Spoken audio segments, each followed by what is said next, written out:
చిన్న మిట్పల్లి అనే చిన్న గ్రామంలో ఒకప్పుడు చిన్న మల్లయ్య అనే వృద్ధ రైతు నివసించేవారు.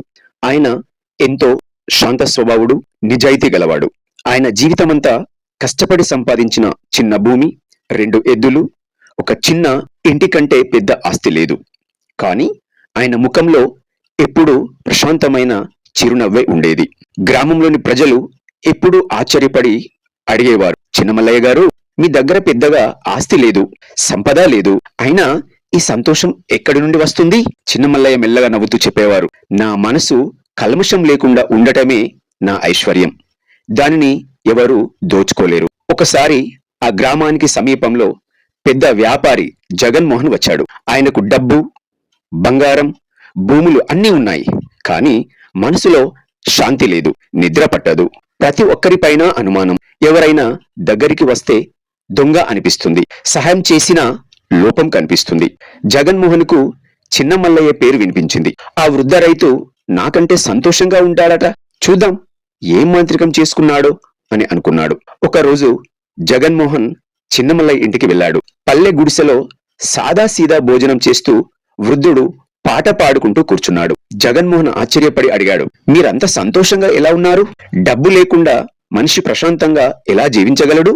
చిన్న మల్లయ్య నవ్వుతూ చెప్పారు, స్వామి, మనసులో కల్మషం, లోభం, ఈర్ష్య లేకపోతే మనిషి ఎప్పుడూ ప్రశాంతంగా ఉండగలడు. నేను ఏది సంపాదిస్తానో దానితో సంతోషిస్తాను. ఎవరిని మోసం చేయను, ఎవరి ఆస్తి పైన ఆశపడను. అందుకే నా మనసు నిరుపమానంగా నిద్రపోతుంది. కనువిప్పు కలిగించిన సంఘటన జగన్మోహన్ కు ఎదురైంది. ఆయన మనసులో ఇంకా గర్వం ఉంది. నాకి వృద్ధుడు ఏం నేర్పగలడు అని అనుకున్నాడు. చిన్న మల్లయ్య చిరునవ్వుతో, రేపు ఉదయం నాతో పొలానికి రండి, మీకు నా గూఢం చెబుతాను అని జగన్మోహన్తో అన్నాడు. తరువాత రోజు సూర్యోదయానికి ఇద్దరు పొలానికి వెళ్లారు. చిన్న మల్లయ్య ఒక చిన్న మట్టి పాత్రను తీసుకుని నీటితో నింపి నేల మీద ఉంచాడు. అందులో నీరు స్వచ్ఛంగా ఉంది. అందులో ఆకాశం ప్రతిబింబం కనబడుతోంది. ఆయన ఆ నీటిలో కొంచెం మట్టిని వేసి కలిపాడు. వెంటనే ఆ ప్రతిబింబం మాయమైంది. ఇదే మన మనసు అని చిన్న మల్లయ్య చెప్పాడు. మనసు స్వచ్ఛంగా ఉన్నప్పుడు దానిలో సృష్టికర్త ప్రతిబింబం స్పష్టంగా కనిపిస్తుంది. కానీ కోపం, లోభం, అసూయ అనే మట్టి పెడితే ఆ దివ్య ప్రతిబింబం కనబడదు. జగన్మోహన్ నిశ్శబ్దంగా తల వంచాడు. అతని కళ్ళలో కన్నీళ్లు వచ్చాయి. తన జీవితమంతా ఇతరులను మోసగించడం, డబ్బు కోసం మనుషులను బాధించడం ద్వారా తానెంత మలినం అయ్యాడో గుర్తుకొచ్చింది. ఆ రోజు నుంచి జగన్మోహన్ తన జీవితాన్ని మార్చుకున్నాడు. పేదవారికి సాయం చేయడం, దయతో, నిజాయితీతో జీవించడం మొదలుపెట్టాడు.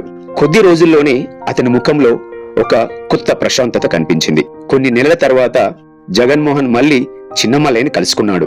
మీరు చూపిన మట్టి పాత్ర నా జీవితాన్ని శుభ్రం చేసింది అని చెప్పాడు. చిన్న మల్లయ్య నవ్వుతూ, నీ హృదయం స్వచ్ఛమైతే ప్రపంచం నీకు స్వర్గంలా ఉంటుంది. కల్మషం లేని మనసే నిజమైన సంపద. అంతరం ఏమిటంటే, మనిషి వద్ద ఉన్న ధనం కాదు, అతని మనసు స్వచ్ఛతే అతని విలువను నిర్ణయిస్తుంది. ఈర్ష్య, లోభం, దురభిప్రాయం మనసును మలినం చేస్తాయి.